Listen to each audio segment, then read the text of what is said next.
Ministre, la parole est à Madame Gilda Aubert. Madame la secrétaire d'État chargée de la lutte contre l'exclusion, des enfants dans notre pays dorment dehors ou vivent dans des conditions de logement insalubres. Ils sont victimes de cette injustice parce qu'ils sont migrants en situation transitoire, mais aussi parce que, étrangères ou françaises, leurs familles affrontent précarité et dénuement. Le 115 est débordé, les associations démultiplient leurs actions, maraudent à longueur de nuit. Quant aux inégalités inhérentes au logement, la Fondation Abbé Pierre, dans son dernier rapport, en pointe l'accélération. Les collectivités territoriales font pour beaucoup ce qu'elles peuvent pour pallier ces carences. Afin de subvenir au manque de places en foyer d'hébergement, des chambres d'hôtel sont mises à disposition, mais cette mesure ne couvre pas tous les besoins.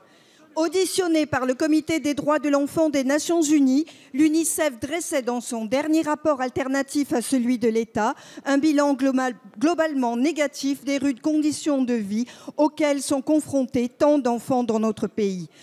Aussi, le comité a-t-il interpellé la France, l'invitant à revoir sa copie en matière de politique publique de l'enfance, et ce bien qu'elle lui reconnaisse les importants moyens qu'elle met en œuvre. Hélas, en dépit des efforts déployés, force est de constater que la montée des précarités fait payer à l'enfance et à l'adolescence un cruel tribut. Parmi ces recommandations, le Comité des droits de l'enfant des Nations Unies invite notre pays à coopérer plus étroitement avec la société civile pour élaborer des politiques publiques vers l'enfance pérennes et équitables, mais aussi pour préparer le rapport périodique de l'UNICEF. Madame la ministre, quelles dispositions comptez-vous prendre pour que soit durablement instaurée cette collaboration afin d'améliorer cette désastreuse situation? Je vous remercie. La parole est à Madame Ségolène Neuville, secrétaire d'État chargée des personnes handicapées et de la lutte contre l'exclusion.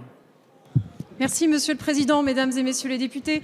Madame la députée Gilda Aubert, vous avez complètement raison, la pauvreté des enfants est bien la pire des injustices. Et c'est bien la raison pour laquelle la lutte contre la pauvreté des enfants est une priorité de ce gouvernement, à travers la mise en œuvre du plan de lutte contre la pauvreté depuis maintenant un peu plus de 2 ans, puisqu'il a démarré en janvier 2013. Je veux vous citer un chiffre.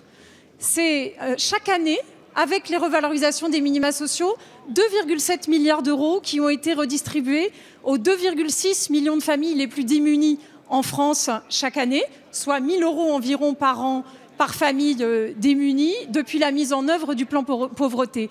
Et bien sûr, l'accent a été mis sur les familles avec enfants, puisqu'il s'agit de la revalorisation de 25% sur 5 ans de l'allocation de soutien familial réservée aux familles monoparentales et de 50% sur 5 ans du montant du complément familial réservé aux familles nombreuses. À propos des familles sans abri, je veux vous rappeler que le plan de lutte contre la pauvreté prévoyait la création de 5 000 places d'hébergement d'urgence. En réalité, c'est plus de 10 000 qui ont été créées en 2013, plus de 10 000 en 2014. Et je n'ai pas encore le chiffre définitif pour 2015, mais il sera probablement également dans ces alentours-là. Et actuellement, nous transformons les nuits d'hôtel en places d'hébergement pérennes. Ces actions, elles ont commencé à montrer leur efficacité puisque le taux de pauvreté, pour la première fois en France depuis 2008, a commencé à baisser en 2013, et en particulier le taux de pauvreté des enfants. Alors bien sûr, tout ce travail, nous le faisons avec les ONG, avec les associations, et je veux vous dire que Laurence Rossignol a été auditionnée par le Comité des droits de l'enfant de l'ONU il y a quelques jours, et bien sûr, elle avait tout préparé avec les associations, les ONG, et le suivi se fera également avec les associations et avec les ONG. Merci Madame la Ministre.